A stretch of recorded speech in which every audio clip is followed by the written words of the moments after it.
If you want to uncover more hidden stories from California and beyond, make sure to subscribe to our channel. Stay informed, stay inspired. But look closer now. Something else is taking root in this ancient landscape. Along the riverbanks, new structures appear. They are not built by beavers or birds. These are shelters made by human hands, constructed from discarded materials. Blue tarps stretch between tree branches like strange new leaves, and piles of wood and metal form makeshift walls. These encampments are becoming part of the scenery. They blend into the canyons and underpasses, a new and honestly unsettling feature of the land. They are found in the most surprising of places, tucked away in the green spaces of sprawling cities, hidden in plain sight along busy freeways. They rise from the dry riverbeds during the long, hot summers, clinging to the hillsides, overlooking million-dollar views. This is a human adaptation to a harsh environment, but it is not the wilderness of tooth and claw. It is a wilderness of a different kind, one born of desperation and loss. A silent testament to a world turned upside down. The materials tell a story of their own. A faded shopping cart filled with personal belongings. A child's bicycle, missing a wheel, leans against a tree. These objects were once part of another life, a life with walls and a roof. Now they are repurposed for survival. Each item is a fragment of a lost world, a memory of a home that no longer exists. The encampments are like geological layers, revealing the history of a slow-moving disaster, a quiet, unfolding crisis. The wild and the man-made begin to merge. The blue of a tarp mirrors the blue of the sky. The rust on a piece of metal matches the color of the dry soil. These settlements are becoming part of the ecosystem, a new kind of human nest. A fragile attempt to create shelter in a world that offers none. They are a somber addition to the Californian landscape, a topography of survival, etched onto the face of the Golden State, a stark and growing reality.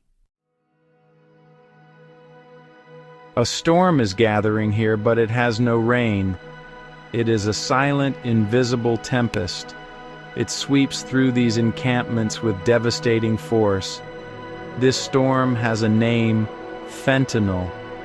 It is a whisper on the wind, a promise of escape that leads to a dead end.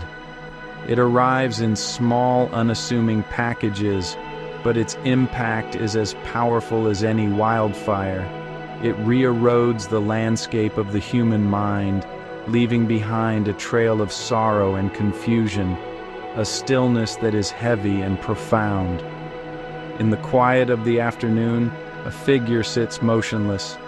His head is bowed, his body slumped. He is lost in the grip of the storm. The world around him fades away. The sound of the wind, the warmth of the sun, all are gone. He is adrift on a sea of chemical calm. This is not the peace of nature. It is an artificial silence, a temporary pause in a life of constant struggle. The drug offers a brief respite, but the cost is immeasurably high. It steals the light from a person's eyes. We see a young woman, her face etched with a story of hardship. She speaks of the drug with a mixture of fear and longing. It took her friends, it took her hope, yet it is a constant presence, a shadow that follows her every step. She describes its pull as a powerful current.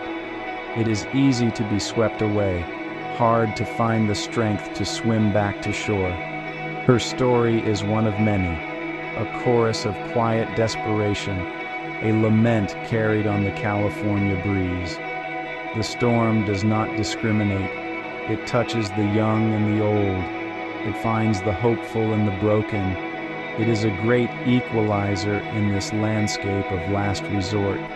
It promises a moment of warmth in a cold world, a fleeting sense of peace in a life of chaos. But it is a false promise. The warmth fades, leaving a deeper cold behind. The peace shatters, leaving only emptiness. This silent storm is reshaping lives. It is the unseen predator in this fragile ecosystem. We move through a canyon carved by an ancient river. The rock walls are painted with lichen. They've stood here for eons, but now they bear new markings. Graffiti, bright and chaotic, covers a section of the stone. It's like a modern hieroglyph, you know? A cry for recognition in a world that looks away. Below, a small community has taken root. Tents are clustered together, forming a makeshift village. The sound of a cough echoes off the canyon walls. It's a lonely human sound in this vast natural space. A man sits by a small smoky fire. He's mending a tear in a piece of clothing. His movements are slow and deliberate. He has the weathered look of someone who spent too much time outdoors. His face is a map of his journey. Every line tells a story of hardship and survival. He doesn't look up as we pass. His focus is on the task at hand, the simple act of mending. It's a small act of defiance against a world that feels like it's falling apart. It's a quiet moment of grace. The air here is thick with the smell of wood smoke and damp earth. It mingles with the scent of the river and the surrounding chaparral. A dog, thin but alert, watches from the entrance of a tent. He's the guardian of this small territory. His presence offers a measure of comfort and security. He's a companion in a world of profound isolation, a warm body to huddle against during the cold nights, a living link to a world of simple affection. The sun begins to set and long shadows stretch across the canyon floor. The temperature drops quickly. The people here prepare for the night. Zippers are pulled on tents. Blankets are wrapped tighter. The fire crackles, a small point of light and warmth in the growing darkness.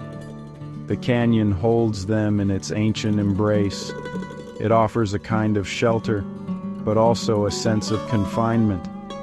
They're hidden away, out of sight, and for many, out of mind. A forgotten tribe in the heart of the Golden State. Life finds a way, even here. A coyote trots silently along a ridge above an encampment. Its sharp eyes scan the scene below. It's a creature of adaptation. It's learned to live in the spaces between the human world and the wild. The people in the tents are just another part of its territory. The coyote moves with a confident grace. It's perfectly at home in this landscape of edges and boundaries. It's a silent observer of the human drama unfolding below. A raven lands on a discarded shopping cart. Its feathers are a glossy, iridescent black. It cocks its head, its intelligent eyes taking everything in. Ravens are scavengers and they're thriving. The encampments offer a new source of food, a new opportunity. The bird lets out a series of harsh, guttural calls. The sound seems to fit this place. It's a wild, untamed voice, a reminder that nature is always present, watching, waiting, and adapting to the changes brought by humans. Down by the water's edge, a raccoon washes a piece of scavenged food. Its nimble paws work carefully. The creek is murky, polluted with runoff from the camp, but the raccoon doesn't seem to mind. It's a survivor. It makes its home in the drainage pipes and culverts. It's another unseen inhabitant of this world, living in the shadows alongside the people who also call this place home. They're neighbors, of a sort, both struggling to survive in a challenging environment. A small green hummingbird hovers near a makeshift feeder. The feeder is made from a plastic bottle and a piece of red cloth. Someone has taken the time to create this small beacon of hope. The bird's wings beat so fast they're a blur. It drinks the sweet water, then darts away, a flash of emerald and ruby.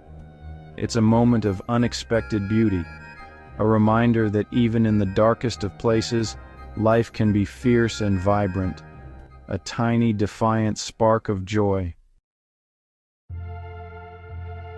As the day ends, a deep quiet settles over the land. The sun, a fiery orb, sinks into the Pacific. It paints the sky with its final, glorious colors. The beauty is breathtaking. It's also heartbreaking. This is the California of dreams, the land of endless summer and golden opportunities. But for many, that dream has faded. It's been replaced by a much harsher reality, a reality that's lived out in the shadows of this magnificent landscape. The lights of the cities begin to twinkle in the distance. They're like constellations of stars fallen to earth.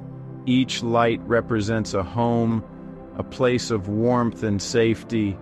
But for the people in the encampments, these lights are a world away. They're a reminder of what has been lost. They watch the city glow from their place in the darkness. They're outsiders, looking in on a world that no longer seems to have a place for them. The distance is more than just physical. The night grows colder. The wind whispers through the canyons and rustles the tarps. It carries with it the sounds of the city, the distant wail of a siren, the low rumble of traffic on a far-off freeway.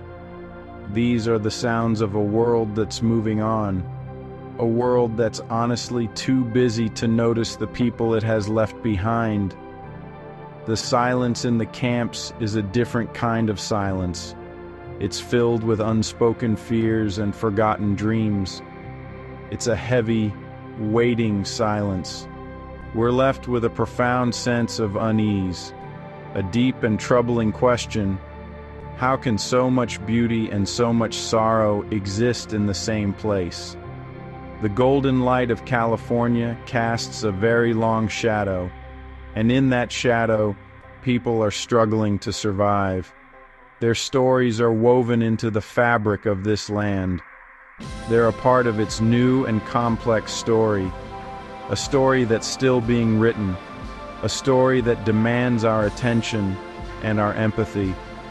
The wild heart of California beats on, but it's a heart that is now undeniably broken.